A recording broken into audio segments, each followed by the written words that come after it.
Peer Kamil episode number 14۔ Wasim Urdu والا کی آواز میں۔ وسیم نے ہاشم مبین کو امامہ کے ساتھ ہونے والی بحث کے بارے میں بتا دیا تھا، مگر اس نے بہت سی ایسی باتوں کو سنسر کر دیا تھا جس پر ہاشم مبین کے بھڑک اٹھنے کا امکان تھا۔ اس کے باوجود ہاشم مبین دم بخود رہ گئے تھے، یوں جیسے انہیں سانپ سونگھ گیا ہو۔ یہ سب تم سے امامہ نے کہا ہے؟ ایک لمبی خاموشی کے بعد انہوں نے وسیم سے پوچھا۔ اس نے اس بات میں سر ہلا دیا۔ اسے بلا کر لاؤ۔ وسیم کچھ جھجکتے ہوئے ان کے کمرے سے نکل گیا۔ امامہ کو خود بلا کر لانے کی بجائے اس نے ملازم کے ہاتھ پیغام بھجوا دیا اور خود اپنے کمرے میں چلا گیا۔ وہ امامہ اور ہاشم مبین کی گفتگو کے دوران موجود رہنا نہیں چاہتا تھا۔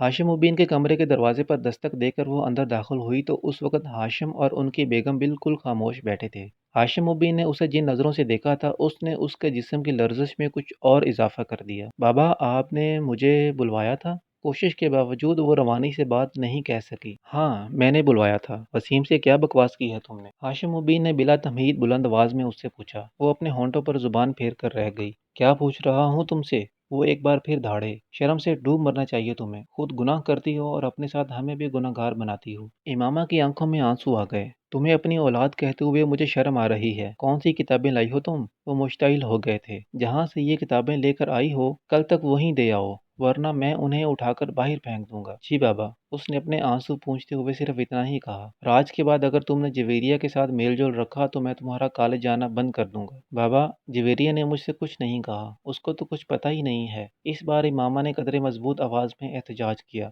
تو پھر اور کون ہے جو تمہارے دماغ میں یہ خناس بھر رہا ہے؟ وہ بری طرح چلائے۔ میں خود ہی۔ امامہ نے کچھ کہنے کی کوشش کی۔ ہو کیا تم؟ اپنی عمر دیکھو اور چلی ہو تم عقیدے جانچنے، اپنے نبی کی نبوت کو پرکھنے۔ ہاشم مبین کا پارا پھر ہائی ہو گیا۔ اپنے باپ کی شکل دیکھو جس نے ساری عمر تبلیغ میں گزار دی۔ کیا میں عقل کا اندھا ہوں یا پھر تم مجھ سے زیادہ عقل رکھتی ہو؟ جمعہ 4 دن ہوئے ہیں تمہیں پیدا ہوئے اور تم چل پڑی ہو اپنے نبی کی نبوت کو ثابت کرنے۔ ہاشم مبین ابر اٹھ کر کھڑے ہو گئے۔ تم منہ میں سونے کا چمچ لے کر اسی نبی کی وجہ سے پیدا ہوئی ہو جس کی نبوت کو آج تم جانچنے بیٹھ گئی ہو۔ وہ نہ ہوتا تو سڑک پر دھکے کھا رہا ہوتا ہمارا سارا خاندان، اور تم اس قدر احسان فراموش اور بے ضمیر ہو چکی ہو کہ جس تھالی میں کھاتی ہو اسی میں چھید کر رہی ہو۔ ہاشم مبین کی آواز پھٹ رہی تھی۔ امامہ کی آنکھوں سے بہنے والے آنسوؤں کی رفتار میں اور اضافہ ہو گیا۔ بند کرو یہ لکھنا پڑھنا اور گھر بیٹھو۔ تم یہ تعلیم حاصل کر رہی ہو جو تمہیں گمراہی کی طرف لے جا رہی ہے۔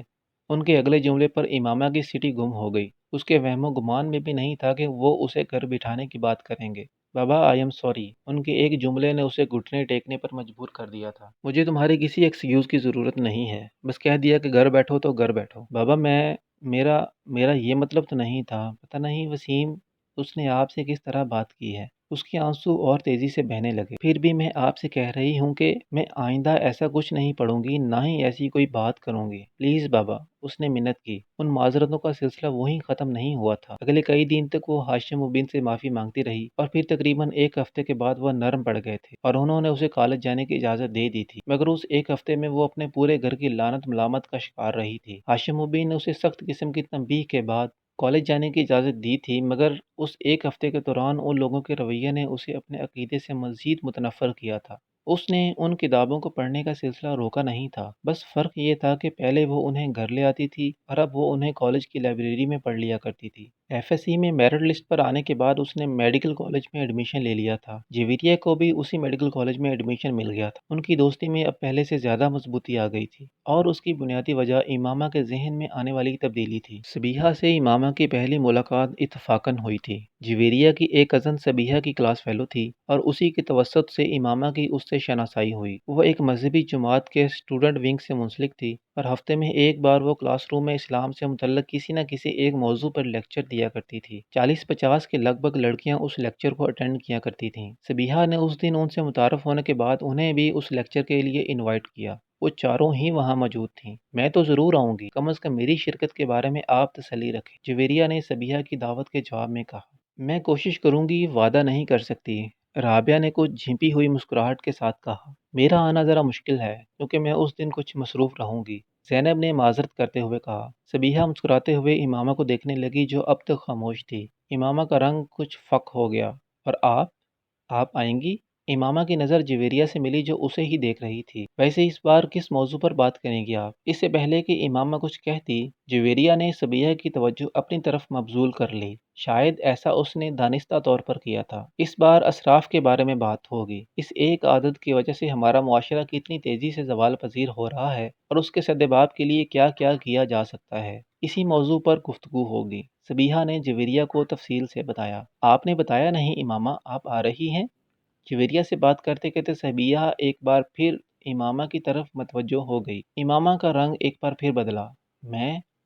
میں دیکھوں گی، اس نے جھجکتے ہوئے کہا۔ مجھے بہت خوشی ہوگی اگر جویریہ کے ساتھ آپ تینوں بھی آئیں۔ اپنے دین کی بنیادی تعلیمات کے بارے میں ہمیں روز نہیں تو کبھی کبھار کچھ علم حاصل کرنے کی کوشش کرنی چاہیے۔ صرف میں ہی لیکچر نہیں دیتی ہوں، ہمارے جتنے لوگ بھی اکٹھے ہوتے ہیں ان میں سے کوئی بھی اس موضوع پر گفتگو کرنے کے لیے آزاد ہوتا ہے جسے ہم نے منتخب کیا ہوتا ہے، اور اگر آپ میں سے بھی کوئی کسی خاص موضوع کے حوالے سے بات کرنا یا کچھ بتانا چاہے تو ہم لوگ اسے بھی ارینج کر سکتے ہیں۔ صبیحہ بڑی سہولت سے بات کر رہی تھی۔ پھر کچھ دیر بعد جویریہ اور اس کی کزن کے ہمراہ ان کے کمرے سے باہر چلی گئی۔ کوریڈور میں صبیحہ نے جویریہ سے کہا، آپ کم از کم امامہ کو تو ساتھ لے آئیں، مجھے لگا ہے کہ وہ آنا چاہ رہی ہیں۔ اس کا عقیدہ بالکل الگ ہے، وہ کبھی بھی ایسی محفلوں میں شرکت نہیں کرے گی، جویریہ نے سنجیدگی سے اسے بتایا۔ صبیحہ کچھ حیران ہوئی۔ آپ کو چاہیے کہ آپ انہیں اسلام کا مطالعہ کرنے کی دعوت دیں، ہو سکتا ہے اس طرح وہ صحیح اور غلط کا فرق جان سکیں۔ صبیحہ نے چلتے ہوئے کہا، میں ایک بار ایسی کوشش کر چکی ہوں، وہ بہت ناراض ہو گئی تھی اور میں نہیں چاہتی کہ ہم دونوں کی اتنی لمبی دوستی اس طرح ختم ہو۔ جویریہ نے کہا،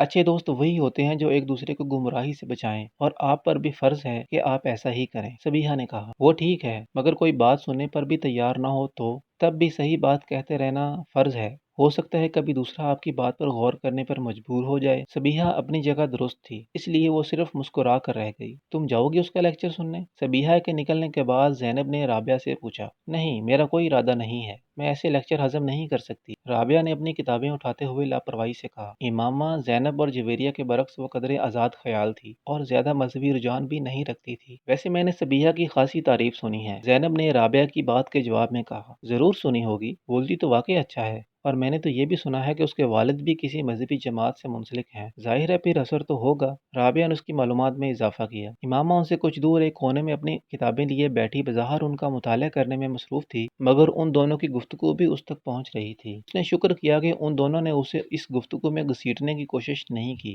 3 دن کے بعد امامہ مقررہ وقت پر ان لوگوں سے کوئی بہانہ بنا کر لیکچر اٹینڈ کرنے چلی گئی۔ رابعہ، جویریہ اور زینب تینوں ہی اس لیکچر میں نہیں گئیں۔ پھر اس کا ارادہ بدل گیا۔ امامہ نے ان لوگوں کو نہیں بتایا کہ وہ صبیحہ کا لیکچر اٹینڈ کرنے جا رہی تھی۔ صبیحہ امامہ کو دیکھ کر کچھ حیران ہوئی تھی۔ مجھے بہت خوشی ہو رہی ہے آپ کو یہاں دیکھ کر، مجھے آپ کے آنے کی توقع نہیں تھی، صبیحہ نے اس سے گرم جوشی سے ملتے ہوئے کہا۔ یہ پہلا قدم تھا اسلام کی جانب جو امامہ نے اٹھایا تھا۔ اس سارے عرصے میں اسلام کے بارے میں اتنی کتابیں، تفاسیر اور تراجم پڑھ چکی تھی کہ کم از کم وہ کسی بھی چیز سے ناواقف اور انجان نہیں تھی۔ اسراف کے بارے میں اسلامی اور قرآنی تعلیمات اور احکامات سے بھی وہ اچھی طرح واقف تھی، مگر اس کے باوجود صبیحہ کی دعوت کو رد کرنے کی بجائے قبول کر لینے میں اس کی پیش نظر صرف ایک ہی چیز تھی، وہ اپنے مذہب سے اسلام تک کا وہ فاصلہ طے کرنا چاہتی تھی جو اسے بہت مشکل لگتا تھا۔ اور پھر وہ صرف پہلا اور آخری لیکچر نہیں تھا، یکے بعد دیگرے وہ اس کا ہر لیکچر اٹینڈ کرتی رہی۔ وہی چیزیں جنہیں وہ کتابوں میں پڑھتی رہی تھی اس کے منہ سے سن کر پر اثر ہو جاتی تھیں کہ صبیحہ سے عقیدت میں اضافہ ہوتا جا رہا تھا۔ صبیحہ نے اسے یہ نہیں بتایا تھا کہ وہ اس کے عقیدے کے بارے میں جانتی تھی، مگر امامہ کو اس کے پاس آتے ہوئے 2 ماہ ہوئے تھے جب صبیحہ نے ختم نبوت پر ایک لیکچر دیا۔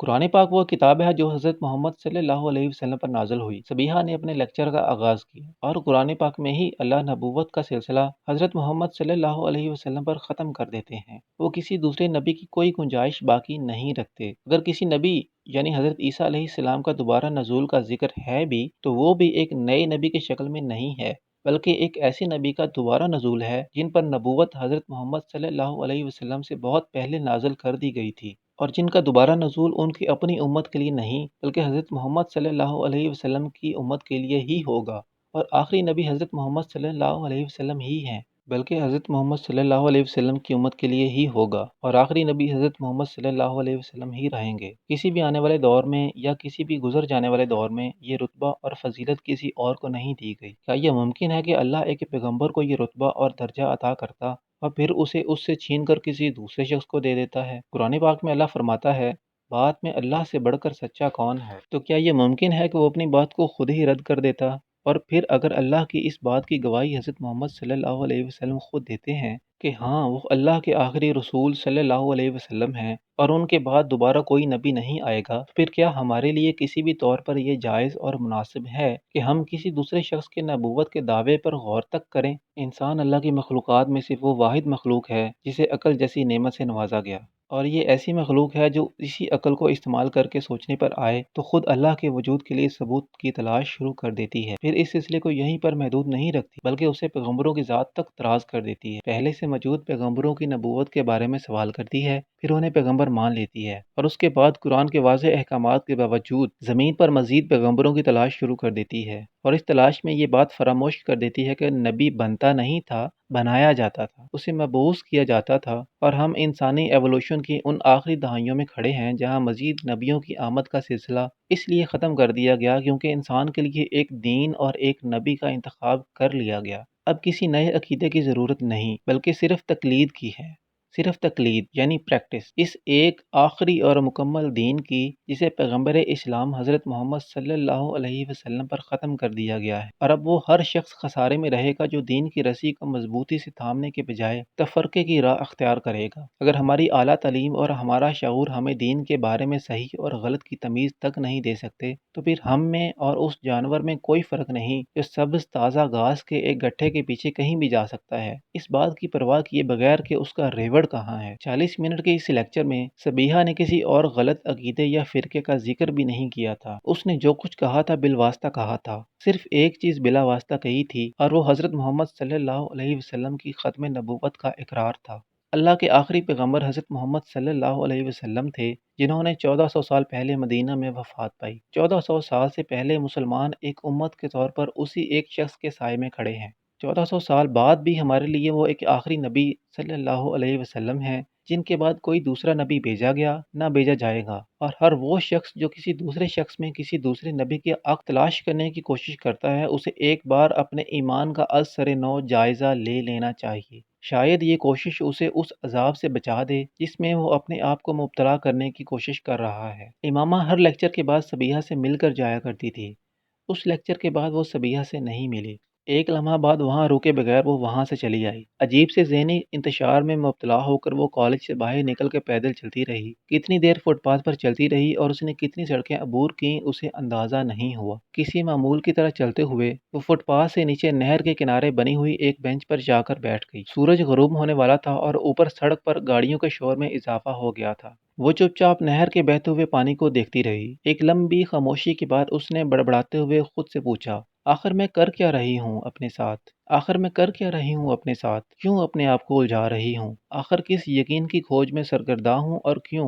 میں اس سب کے لیے تو یہاں لاہور نہیں آئی، میں تو یہاں ڈاکٹر بننے آئی ہوں، مجھے آئی اسپیشلسٹ بننا ہے، پیغمبر پیغمبر پیغمبر، میرے لیے ہر چیز وہاں کیوں ختم ہو جاتی ہے؟ اس نے اپنے دونوں ہاتھوں سے اپنا چہرہ ڈھانپ لیا، مجھے اس سب سے نجات حاصل کرنی ہے، میں اس طرح اپنی سٹڈیز پر کبھی توجہ نہیں دے سکتی، مذہب اور عقیدہ میرا مسئلہ نہیں ہونا چاہیے، صحیح یا غلط جو میرے بڑوں نے دیا وہی ٹھیک ہے، میں اب سبیحہ کے پاس نہیں جاؤں گی، میں مذہب یا پیغمبر کے بارے میں کبھی نہیں سوچوں گی، کبھی بھی نہیں۔ وہاں بیٹھے بیٹھے اس نے طے کیا تھا، رات کو 8 بجے وہ واپس آئی تو جویریہ اور رابعہ کچھ فکر مند سی تھیں، بس ایسے ہی مارکیٹ چلی گئی تھی، اس نے ستے ہوئے چہرے کے ساتھ انہیں بتایا۔